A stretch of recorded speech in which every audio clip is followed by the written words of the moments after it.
Hey friends, this is Marilyn from TarotClarity.com, and in case some of you are wondering where I've been between Christmas and New Year's, we've had sickness in the family and we've been called upon to be grandparents and to take on a little bit of child duty. We've had the 3-year-old here for a day or two over the holidays, and while the rest of the family recuperates. So we have Barbies and Mousetrap and dinosaurs and choo-choo trains and all kinds of cool stuff. That's why the house is a mess. I wanted to point out the cards.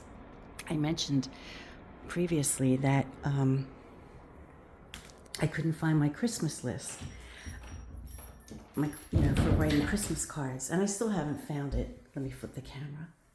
I still haven't found it, unfortunately. So I still got a decent amount of cards for someone who lost their list. At any rate, I thought, since it was Christmas, it might be a fun idea to do a video showcasing decks that I either received as gifts that I loathe or just decks that I've bought myself that I never warmed up to. Now, I have been given many cards over the years from family and friends, and most of them I've used all of them, so most of the gifts that I've been given directly from friends and family, I've used them, or I've perused them, I've used them.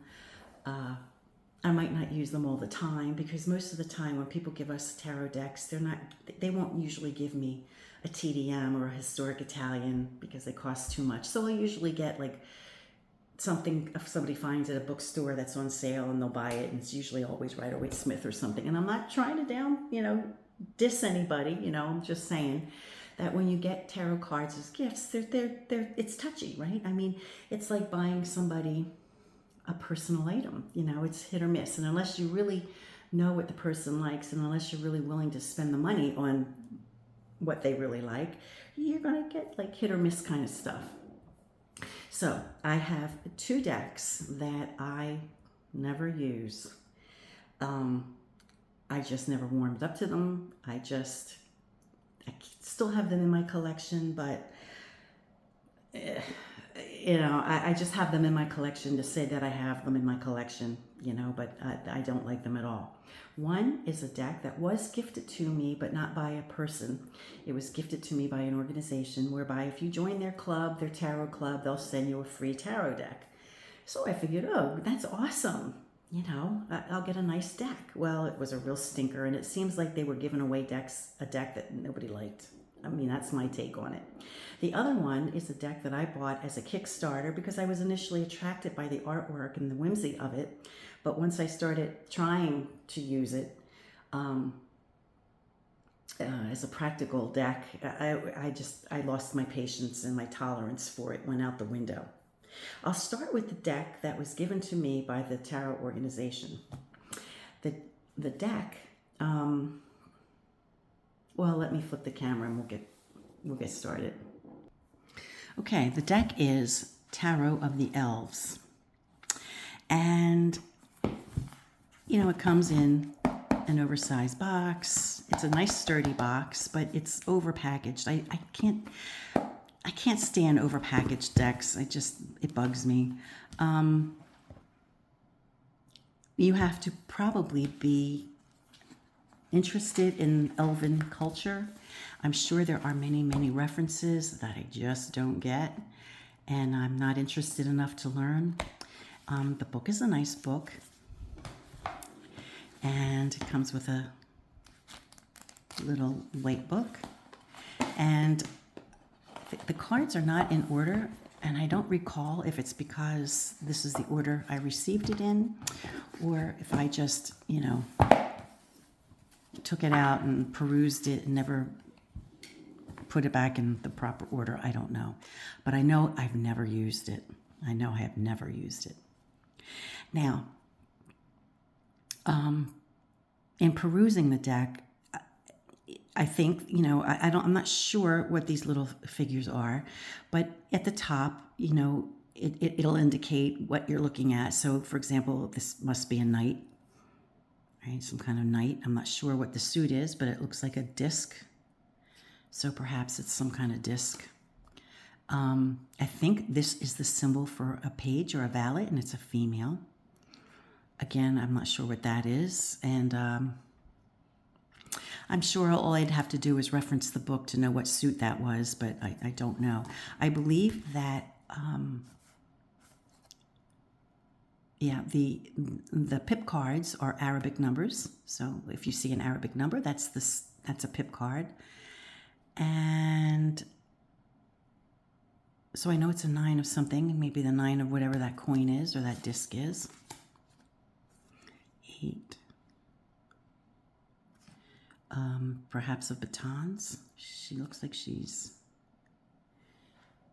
I'm not sure what's going on here.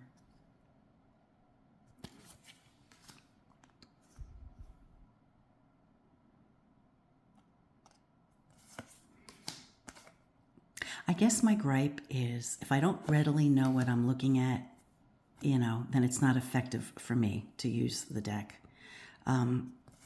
Sometimes decks are created by people who really don't know tarot, or they want to apply tarot to another agenda like Elves, for example, or a story like Alice in Wonderland or something. And if I can follow the logic and if I can follow it, then it interests me. Like I have a couple Alice in Wonderland kind of decks, and I get it. I have one for Punch and Judy, and I get that connection, but I'm not part of elven culture. I have no interest in it, and so this deck never really spoke to me.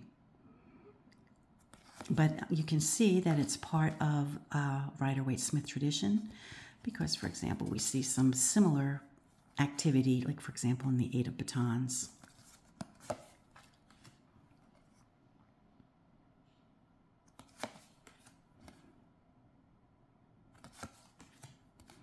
Five of batons.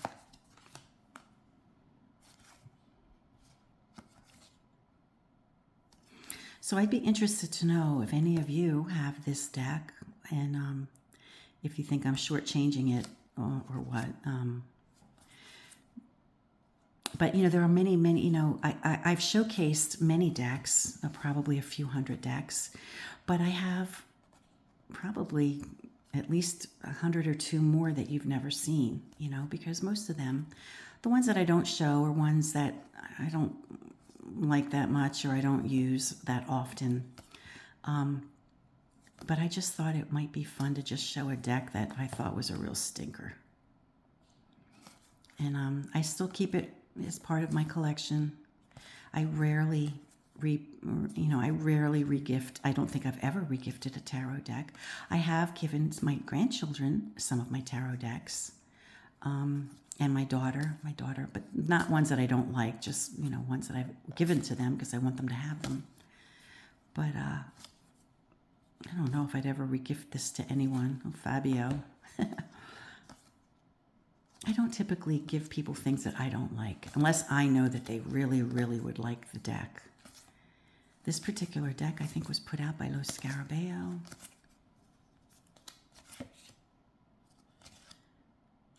Yeah, so it's not my cup of tea. The other deck was a deck that I actually bought for myself. It was part of a Kickstarter. I thought it looked like it would be fun, but once I got it, it was just...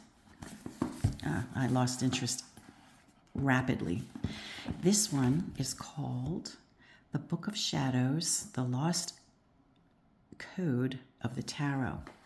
So the concept in this book is that you have to constantly refer to the book, kind of like finding a treasure chest, and certain symbols on the cards reference, I don't know. I was just like, look, I just want to read the deck. I don't really want to have to keep referencing a treasure code map to know what the heck I'm looking at. So I lost interest rapidly. But the artwork, I am attracted to it. I mean, I wouldn't have bought it otherwise, but I just... Yeah, I'm not sure if this is a king or a high priest or what this is. I'm sure I bought it because it's a pip style deck, and I'm attracted to pip style decks. And I usually am very open to pip style decks. But I am a tarot reader first and foremost, and I need to know what the heck I'm looking at. And okay, if I'm not familiar with a card, and surely, you know, look, I don't mind looking it up, for example, but when I have to like look up several cards because I don't know what this message is, I can't be bothered. You know what I just can't be bothered. So it's me. It's my shortcoming.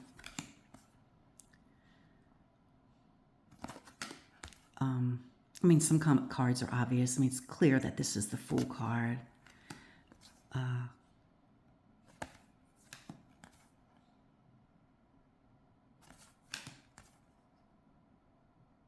You know, some cards you can tell what they are. I'm guessing that's probably the Wheel of Fortune. Probably some kind of king. The Star card. Probably a queen.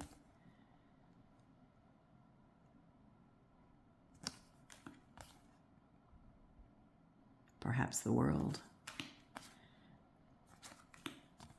Temperance. But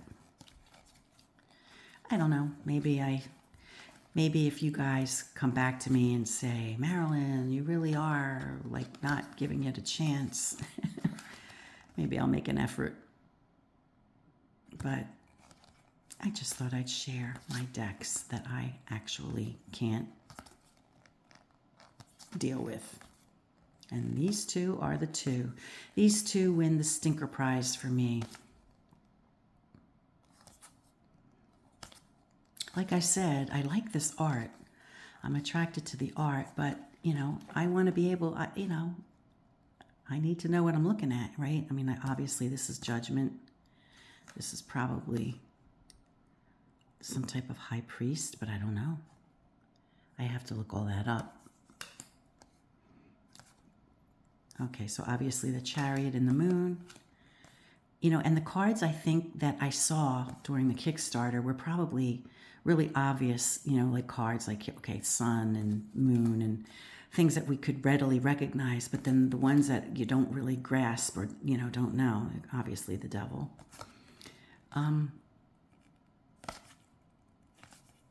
It's too bad, you know, it's just too bad. At any rate, those are my two stinkers, and we all have them. I'd love to know what your stinkers are. And let me flip the camera. I'd love to know what your stinkers are, and you can yell at me and tell me that these are wonderful decks, and maybe I'll listen to your logic for why I shouldn't put them in a corner. Until next time, friends, happy New Year. I don't know if I'll be back before the new year because it's only a day or two away. But I want to thank you all for being here, following me, giving me likes, subscribing. As long as you're here and as long as you request me to do videos, I'll do them. And also in your comments, always tell me what you want to see, because it gets really hard coming up with ideas for what to do a video on. And I thought it might be fun to do the two stinker decks that I have, because many of you over Christmas probably got a couple stinkers. And you're too nice to say so. Until next time, peace and stay well.